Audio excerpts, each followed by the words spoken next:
Northern Main Medical Center has implemented new protocols regarding the distribution of antibiotics to patients. In this week's Medical Monday, Sean Cunningham reports on how the changing practice is part of a national initiative to improve patient care and thus save more lives.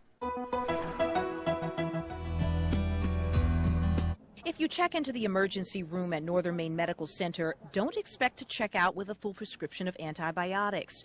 NMMC is changing the way they prescribe medications, moving away from the practice of overprescribing antibiotics as part of a national effort spearheaded by the White House and the Obama administration.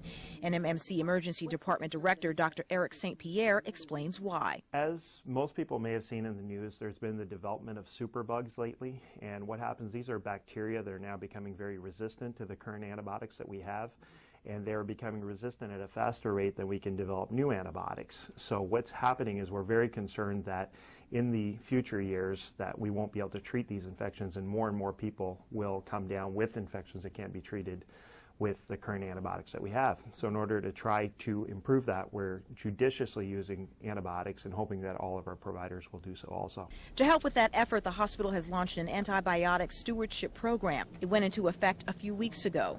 St. Pierre says the program is a local aspect of an ongoing national effort that will be monitored by the government as a way to proactively take steps to get all practitioners involved and develop a program with formal guidelines on how to properly use antibiotics using evidence-based standards. NMMC staff say one big component in that is collaboration throughout hospital departments. We rely a lot on the lab department, which has a lot of technology going on, so we're using a lot of their lab tests to help us streamline the therapies that we've outlined in this program.